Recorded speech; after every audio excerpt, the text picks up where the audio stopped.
Here's another in NBC's great parade of new shows.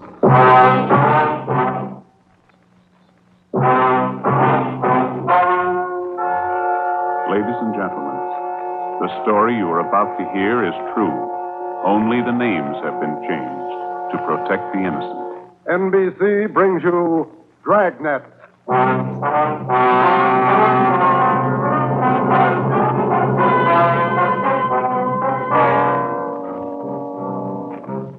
You're a detective sergeant. You're assigned to homicide detail. A 22-year-old girl has disappeared. A letter has been received. It demands $30,000 for the girl's return. The letter is signed, The Wolf. Your job, get him.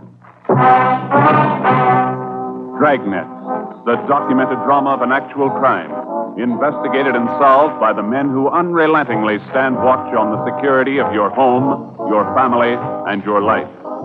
For the next 30 minutes, in cooperation with the Los Angeles Police Department, you will travel step by step on the side of the law through an actual case, transcribed from official police files. From beginning to end, from crime to punishment, Dragnet is the story of your police force in action.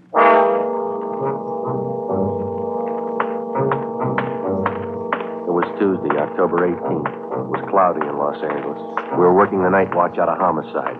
My partner's Ben Romero. The boss is Ed Backstrand, chief of detectives. My name's Friday.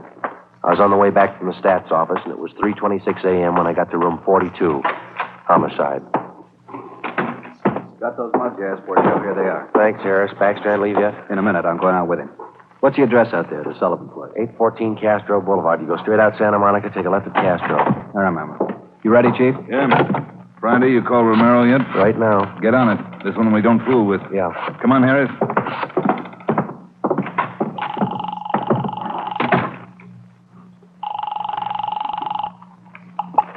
Hello? Sorry to wake you, Ben. This is Joe. How you feeling? Oh, hi, Joe. What time is it? 3:30 a.m. How do you feel? Oh, a lot better. Be back to work tomorrow. You'll be ready in 20 minutes. I'll pick you up. 20 minutes. Okay, what's up? You remember Martin Sullivan, vice president of the Third National Bank? Sullivan? Yeah, what about it? Got a 22-year-old daughter, or he had one. She's gone.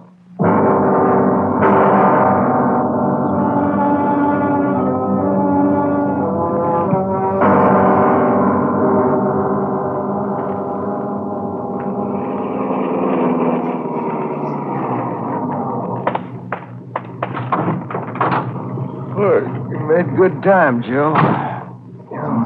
Where are we headed? Sullivan home out on Castro Boulevard. Ed's out there now with Harris. Any leads to work on? No, nothing so far. The girl disappeared a little before 1 o'clock yesterday afternoon. At 11 last night, he got a letter. They want $30,000. Sullivan hasn't got that kind of money. Yeah, I know it. Poor guy's almost out of his mind. Fill me in. How did it happen? Well, the guy took the girl out of business school. He had her called out of class. Told her father was sick, said he was a friend of the family. Well, how about the teachers? What was their story? Said the girl didn't want to go with the man at first, but he finally talked her into it. Kept telling her father was dying. That's about as low as they come. Yeah. Did he use a car? Witnesses said it was a blue sedan. They didn't get the license number or the make. Did they remember what the guy looked like? About 5'9", 160, brown suit, dark hair. Nothing else? No. Here's a copy of the letter. The usual. Read it. Yeah. I have your daughter, Judy. Get, what's that? $30,000. $30,000 quick if you want her back alive. Don't call police or I'll kill her. Contact you later. Signed, what was it? The Wolf. Oh, Wolf. Huh? I could think of a better name. Come on, here we are. Got the original note, Joe. Lee Jones down at the crime lab. He's checking it for prints and handwriting. Well, if he was... Oh, hi, David. Right on the house, boys. Chief's waiting for you. Thanks, Dave.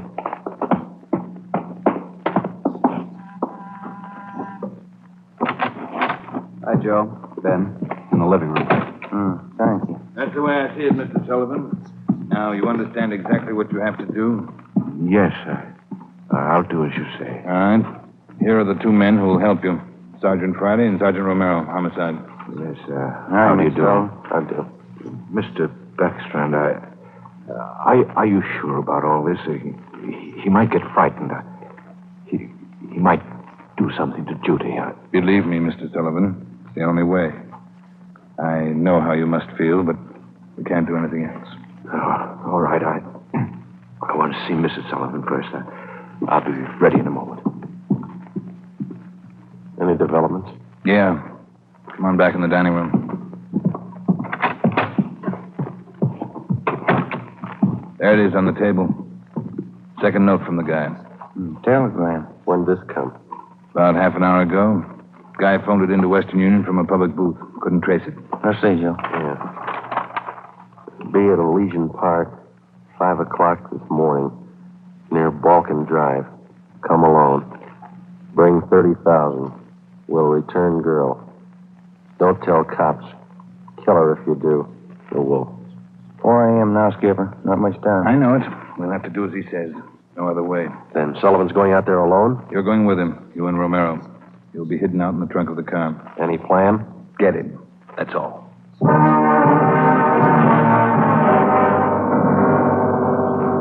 Ben and I went out the back door and into the Sullivan garage. We jammed ourselves into the trunk compartment, and Harris closed the door on us. The latch was fixed so that the door could be pushed open from the inside. A few minutes later, Mr. Sullivan came out, got in the car, and we drove off. At 3 minutes to 5, we pulled up at the meeting place in Elysian Park. We waited. Nothing happened. At 5 minutes past 5, it started to thunder. That's all we need now. Thunderstorm. Stuff in here in this trunk, isn't it? Oh, yeah. Ben, listen. Sullivan? Must be. Wonder if he's seen anything. Sounds like he's pacing up and down alongside the car, doesn't it? Now, listen. Can't hear anything else. Can you? No, we better stay under cover. Yeah. The rain's starting in. Wonder what happened to the wolf. Cold feet, maybe. Let's wait it out.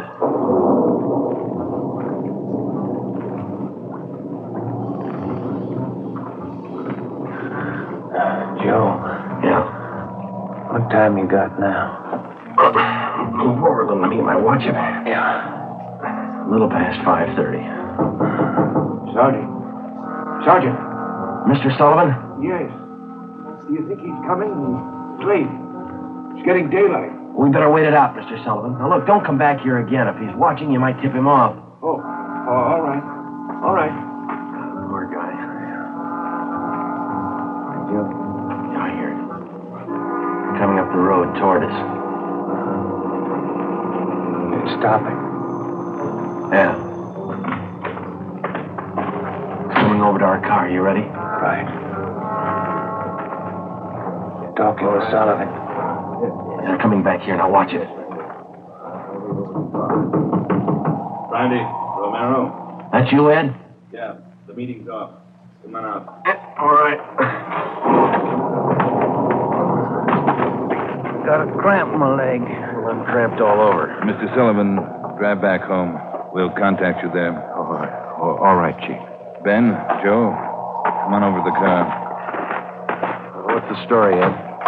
Guy had no intention of following through with this meeting tonight. Well, how come? He told us. Phoned at 5 o'clock. Tried to trace the call. He wouldn't stay on the line long enough. What do you have to say? He wanted more money.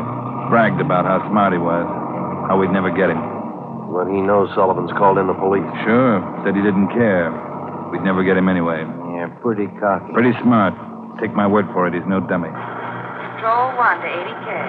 Control 1 I'll get it. 80K.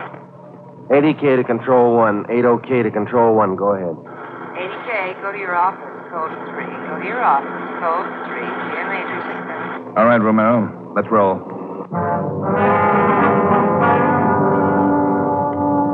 More than 12 hours had passed since word of Judy Sullivan's disappearance had been phoned in a homicide. During that time, an all-points bulletin containing the descriptions of the suspect, his car, and the girl had been sent out on the teletype to law enforcement agencies throughout the area.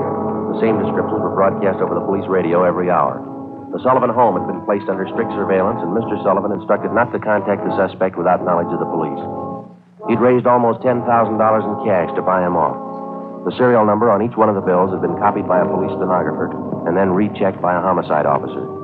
So far, the Wolf, as he called himself, had made 3 separate contacts, but he'd covered his tracks well. We knew that he was somewhere in the city, 500 square miles of it, and we knew we had to find him fast. It was 18 minutes past 6 when we got back to homicide. Hi, Chief. Fellas. You got something for us, Mac? Here, this letter. Special delivery. Came in about 25 minutes Can ago. I see that, Mike? Stay away from Sullivan. If the kid's found dead, it's your fault. Stay away, the Wolf. All right, Mike. Get it over to the crime lab and have Lee check it for prints. Right, Chief. Will you find any prints on the second note, Mike? 2. Running through R&I now. Friday, Romero, get down there and see if they got a make. Right, Ed. Let's go, Ben.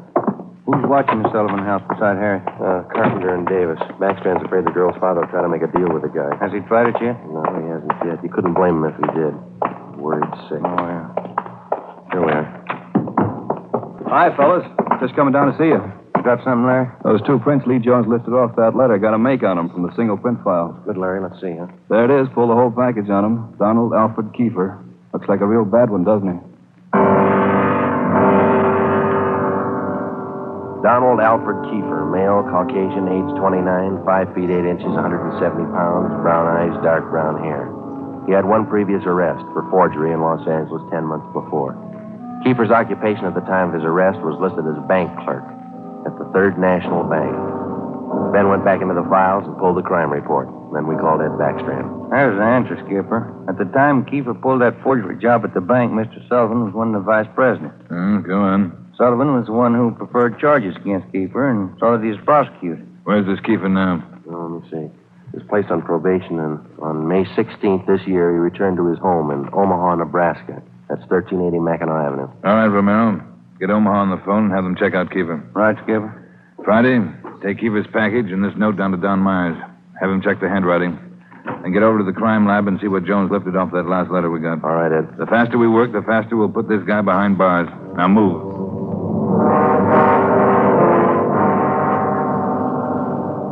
How's the writing compared, Don? What'd you find? Yeah, looks good. See here? Slants as crosses, double oops as L's, open A's, pressure on the downstroke. Donald Kiefer, Wolf, same handwriting. Lifted 3 prints off this last note, Joe. Brought them out with the iodine fume gun. They match with the first. Thanks, Lee. Did you find anything else? I don't know if it'll help you much. We examined the paper for watermarks and texture. Both notes are written on the same kind of paper. Impressions show both pieces of paper from the same tablet. Checked the density of the carbon and the pencil he used. Both specimens match. Same pencil.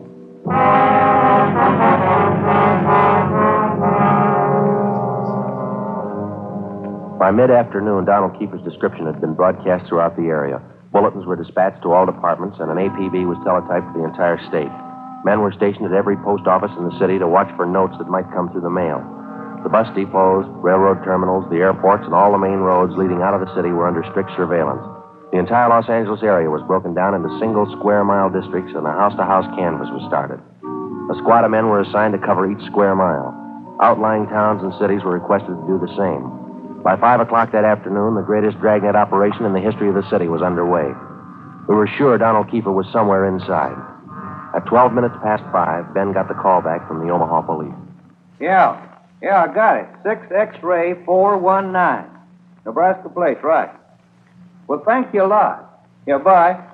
They had a make on the car. Lots more. The Omaha cops are looking for Kiefer, too. Want him for a robbery there 2 months ago. Yeah?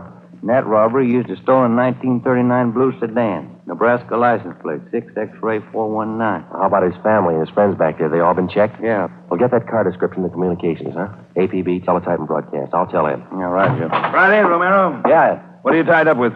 Well, just got a call from Omaha. Make on Kiefer in the car. Give it to me. You 2 get out to the Sullivan house fast as you can. See Harris. What's happened, Skipper? Martin Sullivan's disappeared.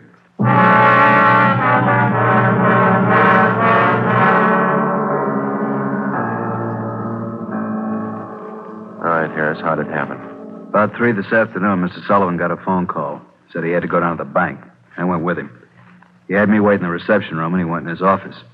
After waiting 10 minutes, I got suspicious and went in. He was gone. That's it. Did he get any more money? This morning, $5,000. Did you get the serial numbers off the bills? Yeah. Shouldn't have let him get out of my sight. Forget it. Right now, we've got to find out where he's gone to meet Kiefer. Did you talk to Mrs. Sullivan about it, Harris? She says she doesn't know anything about it.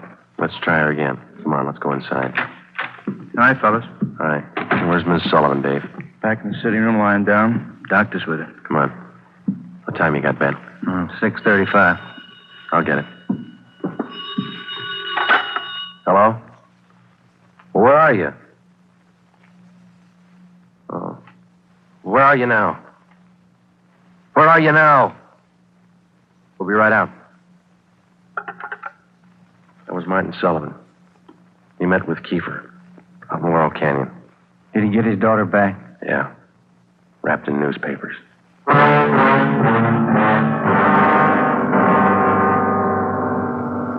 All cars in the area were notified that a contact had been made with Kiefer. We got in the car and drove out to Laurel Canyon. The entire area had been blocked off. We found Martin Sullivan standing in the middle of the road at the end of East Winding Way. 500 feet down the hill was a private residence where Sullivan had telephoned us. It was the only building in the immediate vicinity. A few yards beyond the point where East Winding Way ended, back in a clump of tall grass, we found the body of Martin Sullivan's daughter. We notified the crime lab, Chief Backstrand in the coroner. Despite a severe state of emotional shock, Martin Sullivan tried to tell us the story. He said Judy was all right. I believed him. I wanted her back. Judy. I tricked the officer, the one watching me. He said, come along, no police. Did you see his car, Mr. Sullivan? I wanted her back. I wanted Judy back. I did as he said. I drove here at 6 o'clock and I waited. I put the money on the front seat like he said. Did he get the money, Mr. Sullivan? And I got out, left parking lights on. I stood up there by the end of the road, waiting. Mr. Sullivan. And he drove up. He took the money. Then he came up to me. He had a gun. I wanted Judy back. He had a gun. Did you see his car? He said she was up there, beyond the road, tied to a tree. I wanted her back. Mr. Sullivan, did you see his car? I went to look for Judy. He drove away. She wasn't there. By the tree. Couldn't find her.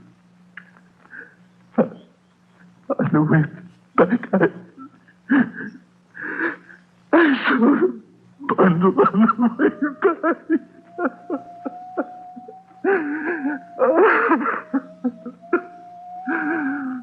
Let me find her. He killed her. Let me find her.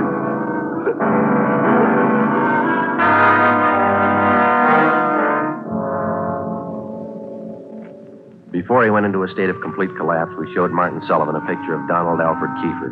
He definitely identified him. The information was immediately relayed back to Central Division, rebroadcast to the entire police radio system. A teletype was dispatched to sheriff's offices, and communications were sent to police stations throughout the country. The house-to-house search throughout the entire city intensified. The dragnet in which we hoped to trap Donald Kiefer was drawing slowly inward. It was 12 midnight. Next Street, Sullivan girl murder. Next Street, read all about it. Citizens join search for killer. Friday, did the papers get a list of the numbers on that ransom money? Yeah, got them in the final net edition. 2.5 pages of serial numbers gave it a big spread. Look at these pictures of Kiefer here, all over the front page. The more the better, Romero. I hope this town never forgets that face. Good reminder. You don't make deals with killers. Hi, fellas. Come on over. Find anything yet, Lee? Just checking over these towels here. Found them wrapped around the girl's body, inside the papers. Funny thing about those papers, What's that, Lee? they're all yesterday's. Every story about the girl's disappearance has been clipped out. Maybe the guy's making up a scrapbook. How about the towels, Jones? Any laundry marks? Not a one so far, Ed. Every one of them was clipped off. Pretty smart. The morgue post the body in? They're doing it now. Yeah, nasty one. Yeah. Did you get any footprints or tire marks out where they found the body? Lots of them, all cast. Bossy and Taylor are checking them. One thing.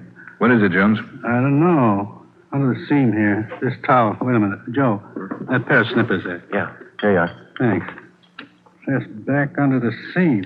There. That's one tag he missed. Any markings, Lee? Yeah. Greenway Apartments, Los Angeles.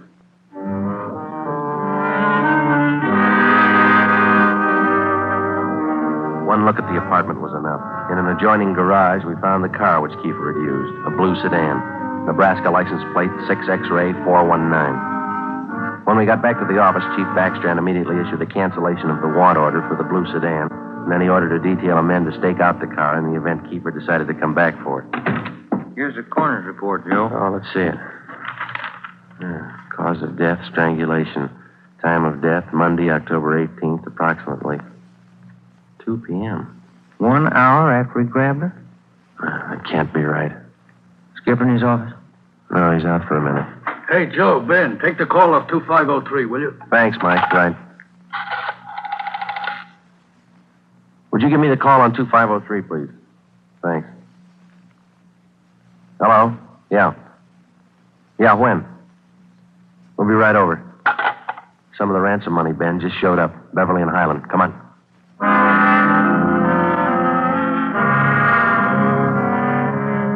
The man's name was Ralph Donahue. He operated a used car lot on the corner of Beverly and Highland. He told us that early that morning he sold a dark blue late model coupe to a man who gave his name as Fred Sims. The man paid for the car in cash.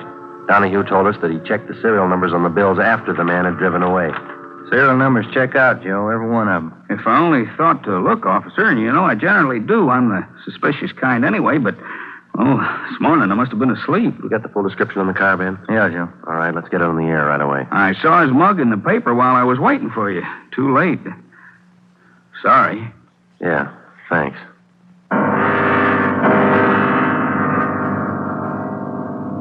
At 10 minutes past 3 that afternoon, another piece of the ransom money turned up at a busy downtown department store. The clerk was unable to remember who gave her the bill.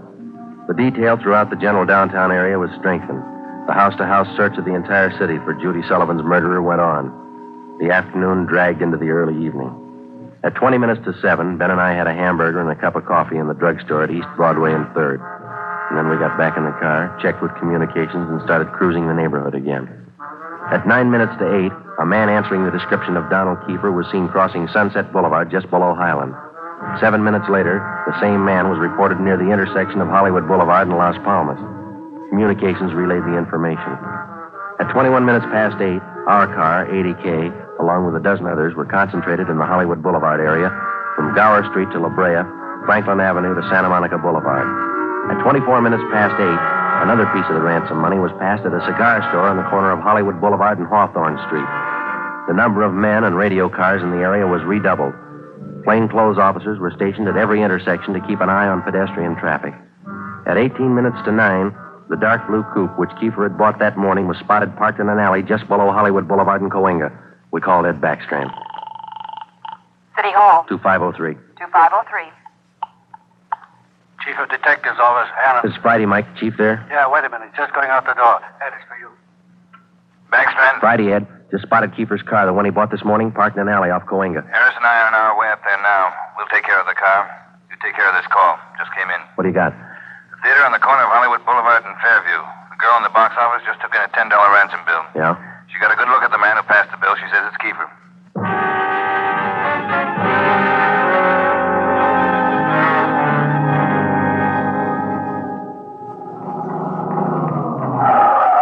All right, Ben, come on. Yeah. You got the list of serial numbers? Right here. Let's check at the window. Yes, sir. How many, please? Police officers. Sergeant Romero, Sergeant Friday. Oh, yes, sir. Mr. Rayburn, the police are here. Would you step around to the side door, Sergeant? Yes, ma'am. Margie, relieve Francis for a minute. Francis, come here. Bring that $10 bill with you. Sharp girl, officer, that Francis. Sharp. Here it is, Mr. Rayburn. All right, Sergeant. There you are. $10 bill and the list of serial numbers. Check out all right, Ben? That's it, Joe. Good work, man. You reported the man came in about a half hour ago. You're sure it was Kiefer? Yes, sir. I have his picture in the box office just behind the change machine. I recognized him right away. And as far as you know, he hasn't left the theater. That's right, sir. All right, Mr. Rayburn, I'm sorry. I'm afraid we'll have to interrupt the show. Anything you say, Sergeant. Anything. Ben, you keep an eye on the front exit. I'll call communications. Right, Joe. 80K to Control 4. 80K to Control 4. 80K, go ahead. Control 4, clear all frequencies. The Sullivan murder suspect, Donald Kiefer, has been located in the theater on the southeast corner of Hollywood Boulevard and Fairview. Have all units surround the area. 80K, roger. Attention all units. Attention all units. Assist 80K at the theater on the southeast corner of Hollywood Boulevard and Fairview. The Sullivan murder suspect has been located in the theater. Go ahead, 80K. Control 4, have all units converge in the general area, Hollywood Boulevard and Fairview. Unit 62R to block off the intersection at Hollywood Boulevard and North Cherokee. Stop all pedestrian and vehicular traffic. Unit 61A to block the intersection at Hollywood Boulevard and Hudson Street. Stop all pedestrian and vehicular traffic. Unit 71 and 72R to block the alley behind the theater. Unit 66 and 67R to assist at main entrance to the theater. Within a few minutes, the 1/2 mile area around the theater was completely blockaded. Every exit and entrance to the theater was covered. At 9:23, we met Harris and Ed Backstrand in the theater manager's office. Backstrand outlined our plan of operation. At 9:28, a detail of 14 men walked down the side aisles on the main floor of the theater and took up their posts on either side of the orchestra pit. The picture was stopped and every light in the theater was turned on. Ed Backstrand, Harris, Ben, and I went down the aisle and up onto the stage. Backstrand made the announcement. Ladies and gentlemen, we're sorry to interrupt the picture, but this is important. We're police officers. We've traced the murderer of Judy Sullivan to this theater. He is in this theater now. Now we're going to search the theater row by row, and we'd like to ask your cooperation. There's no need to be panicky or afraid. Those who wish to leave now may do so. Leave by the main entrance. Each one of you will be checked as you go out the door. And for the benefit of the man we're looking for, don't try to escape. Every exit is covered and the entire area is blockaded. Don't place any more lives in jeopardy. Come on, Ben.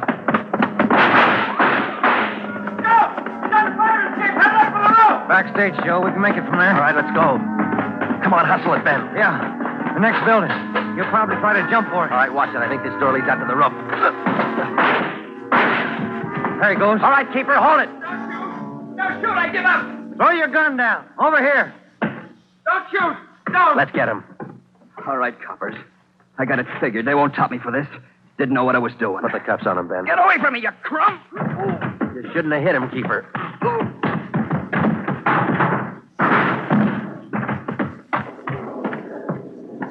All right, Ben. Try the cuffs now. Yeah. Come on, let's get him in out of the rain. What's the hurry? Why spoil a good rain?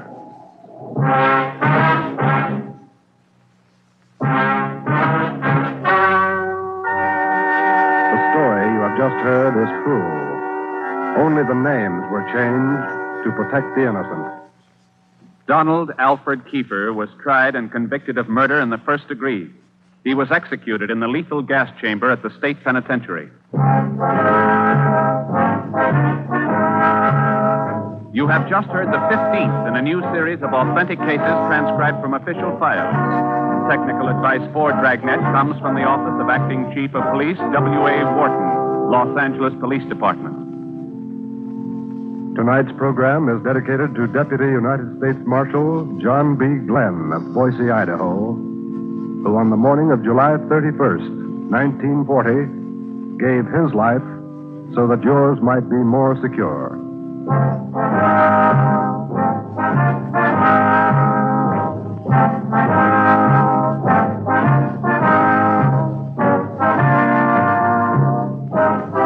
Dragnet came to you from Los Angeles. Theater Guild on the Air returns tomorrow night on NBC.